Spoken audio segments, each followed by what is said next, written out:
My name is Simone, and I'm from Calgary, Alberta.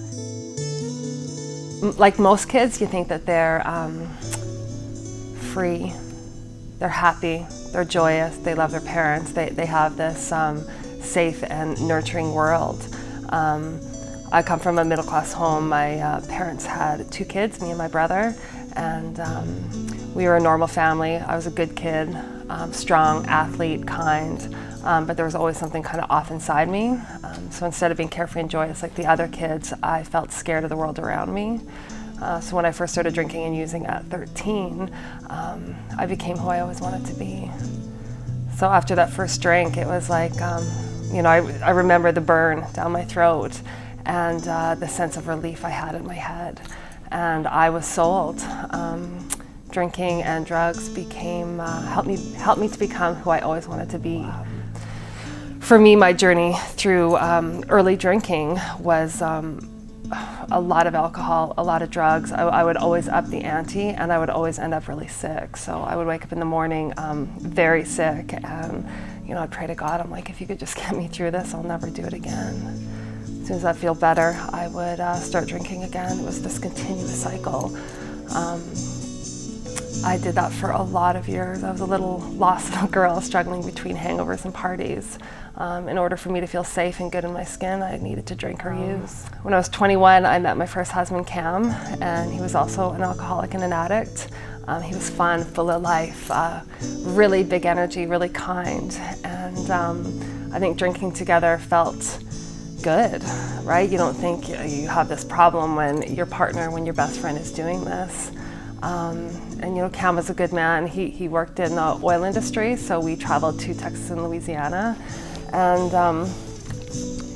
for me, it was finding someone who I truly loved, and he did what I wanted to do. Did I think we were out of control? For sure, but it was almost like that party phase, and it was just going to finish when it needed to finish. And we started using crack monthly, then weekly, and then for days on end. It became totally out of control, and we were definitely both addicted, but really didn't know what to do for help, right? I think that, we had a child.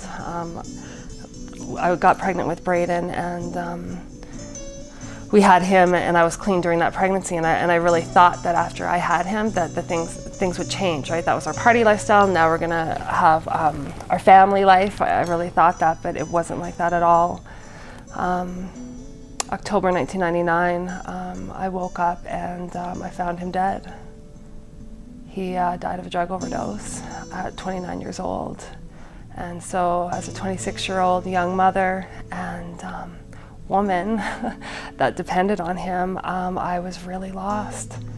And so I moved back home with my parents. So I came back home to Calgary, and I'm 26 years old. I'm addicted to crack cocaine, and I have a 2-year-old son.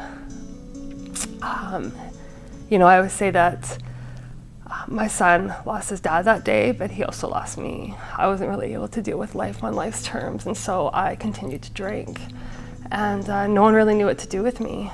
My family was in way over their heads, and they didn't know what to say. So they said nothing, but I stayed checked out for the next year and a half. January 1st, 2001, I was enough with the chaos, and I decided to get clean, so I got into recovery for the first time. And I changed everything about myself. I became a good mom, I became a good woman, I felt good about myself. I had to deal with all the grief of losing Cam, but I found myself. I got a new boyfriend, we blended our families. My life became really good, and I was like, this is great. My relationship to drinking has got to be different too. I believed it with every ounce of me that because I changed everything about myself, that drinking and using would be different. So I tried it, and I was wrong. That decision took me out for 7 years. I also started using and abusing prescription pills. In those 7 years, we blended our families. I had 2 more children.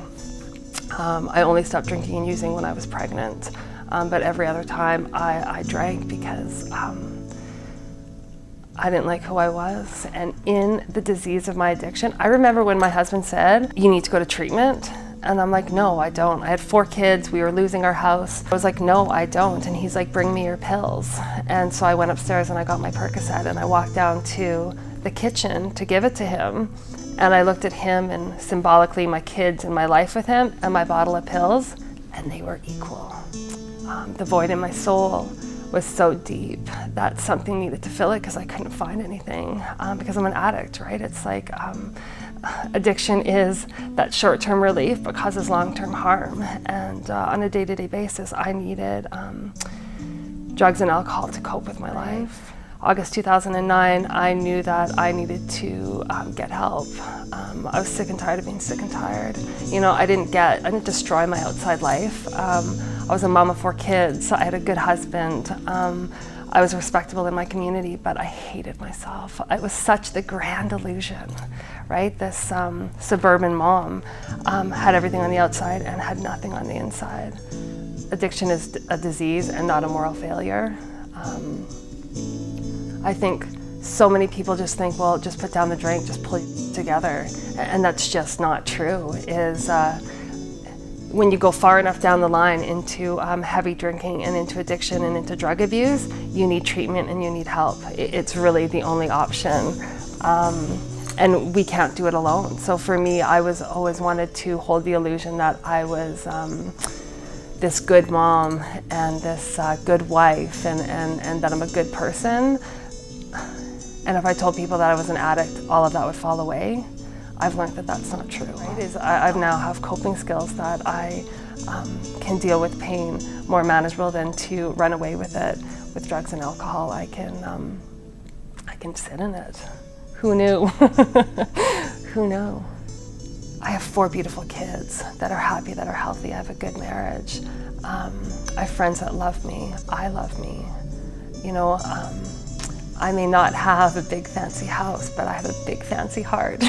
And I have people that I truly care about that I get to journey with. And I don't know where I'm gonna be because every day it unfolds in such an amazing ways that I think if I said where I thought I was gonna be, I'd be missing the mark, because I wake up every day grateful for the experience of being in recovery and grateful for the experience of being alive, and it unfolds in such big ways.